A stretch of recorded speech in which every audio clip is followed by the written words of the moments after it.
Hello guys, welcome to our YouTube channel my Vidyalaya. मेरा नाम है विशाल शामरानी और आज बात करते हैं संविधान के महत्वपूर्ण अनुच्छेदों के चौथे भाग की, और यह अनुच्छेदों का आखिरी भाग भी है। तो चलिए शुरुआत करते हैं अनुच्छेद 351 से। इसमें दिया गया है हिंदी भाषा के विकास के लिए निर्देश। इसमें बोला गया है 351 अनुच्छेद में कि संघ का यह कर्तव्य होगा कि वह हिंदी भाषा का प्रसार एवं उत्थान करे, ताकि वह भारत की मिश्रित संस्कृति, मतलब हमारे भारत में बहुत सारी संस्कृतियां हैं, और उन सभी अंगों के लिए, सारे व्यक्तियों के लिए अभिव्यक्ति का माध्यम बन सके। अब बात करते हैं अनुच्छेद 352 की। इसमें आपात की उद्घोषणा दी गई है। राष्ट्रपति द्वारा आपात स्थिति की घोषणा यदि वह समझता हो कि भारत या उसके किसी भाग की सुरक्षा युद्ध व आक्रमण या सशस्त्र विद्रोह के फलस्वरूप खतरे में है, तो वह आपात की उद्घोषणा कर सकता है। कौन? राष्ट्रपति। और थोड़ा सा अनुच्छेद 352 के बारे में और जान लेते हैं। इसके द्वारा अनुच्छेद 19 को, जब 352 अनुच्छेद लागू होता है तो इसके द्वारा अनुच्छेद 19 अपने आप निलंबित हो जाता है। वह 20 और 21 अनुच्छेद अस्तित्व में बने रहते हैं। और 44वें संविधान संशोधन में आंतरिक अशांति के स्थान पर इसमें सशस्त्र विद्रोह को रखा गया। और अब तक भारत में 3 बार राष्ट्रीय आपातकाल यानी अनुच्छेद 352 का प्रयोग किया गया है, या राष्ट्रीय आपातकाल 3 बार लगाया गया है। अब बात करते हैं अनुच्छेद 356 की। राज्यों में संवैधानिक तंत्र विफल हो जाने की दशा में उपबंध। यदि किसी राज्य के राज्यपाल द्वारा राष्ट्रपति को यह रिपोर्ट दी जाएगी कि उस राज्य में संवैधानिक तंत्र असफल हो गया है, तो वहाँ राष्ट्रपति शासन लागू किया जा सकता है।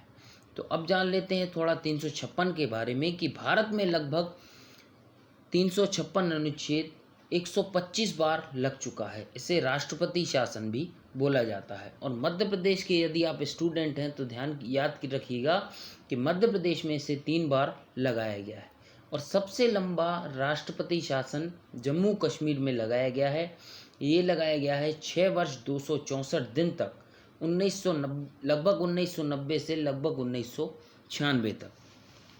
अब बात करते हैं अनुच्छेद 360 की। इसमें वित्तीय आपात के बारे में उपबंध हैं।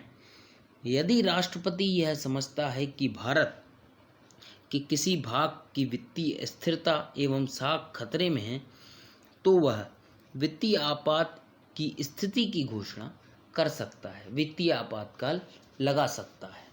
अब चलते हैं अनुच्छेद 365 की ओर। संघ द्वारा दिए गए निर्देशों का अनुपालन करने में या उनको प्रभावी करने में असफलता का प्रभाव इसमें दिया गया है।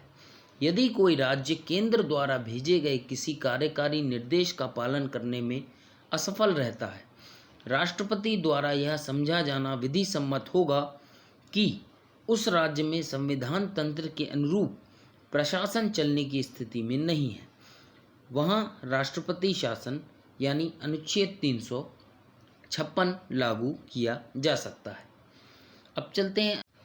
अब बात करते हैं हम अनुच्छेद 368 के बारे में। संविधान का संशोधन करने की संसद की शक्ति और उसके लिए प्रक्रिया दी गई है 368 में। संसद को संविधान के किसी भी भाग में संशोधन करने का अधिकार है। अब बात कर लेते हैं एक केस की, जो कि हुआ था 1973 में। केशवानंद भारती बनाम केरल राज्य, जो कि हुआ था 1973 में। इसमें कोर्ट ने एक डिसीजन दिया था कि संसद मूल ढांचे को छोड़कर संविधान के किसी भी भाग में संशोधन कर सकती है। अक्सर एग्जाम में ये क्वेश्चन पूछ लिया जाता है कि केशवानंद भारती बनाम केरल राज्य जो केस था कब हुआ था। ये हुआ था 1973 में, और इसमें मूल ढांचे का सिद्धांत दिया गया था। अब बात करते हैं अनुच्छेद 370 की। इसके अंतर्गत जम्मू कश्मीर राज्य के संबंध में अस्थायी उपबंध हैं।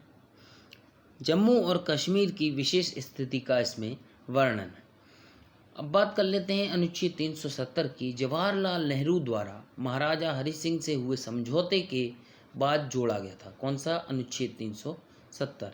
इसके अधिकारों की चर्चा कर लेते हैं। संसद को जम्मू कश्मीर के बारे में रक्षा, विदेश मामले और संचार के विषय में कानून बनाने का अधिकार तो था, लेकिन अन्य विषय के कानून को लागू करवाने हेतु केंद्र सरकार को राज्य सरकार से अनुमोदन की आवश्यकता होती थी। लेकिन 5 अगस्त 2019 को इसे राष्ट्रपति ऑर्डर से खत्म कर दिया गया।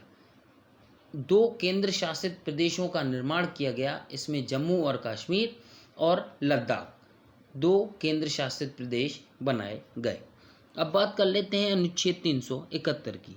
कुछ राज्यों के विशेष क्षेत्रों के विकास के लिए राष्ट्रपति बोर्ड स्थापित कर सकता है, जैसे महाराष्ट्र, गुजरात, नागालैंड, मणिपुर आदि के लिए राष्ट्रपति चाहे तो बोर्ड स्थापित कर सकता है। बात करते हैं अनुच्छेद 394 का की। इसमें दिया गया है हिंदी भाषा में प्राधिकृत पाठ। राष्ट्रपति अपने अधिकार के अंतर्गत इस संविधान का हिंदी भाषा में अनुवाद कराएगा या करवा सकता है। अब चलते हैं अनुच्छेद 395 की ओर, जिसको निरस्त किया गया है। भारतीय स्वतंत्रता अधिनियम 1947, भारत सरकार अधिनियम 1953 तथा इनके अन्य पूरक अन्य अधिनियमों को, जिसमें प्रीवी काउंसिल क्षेत्र अधिकार अधिनियम शामिल नहीं है, यहाँ रद्द किया जाता है। तो आज के लिए वीडियो इतना ही। वीडियो पसंद आए तो कृपया लाइक करें, शेयर करें, सब्सक्राइब करना हमारे चैनल को मत भूलिए। Thank you.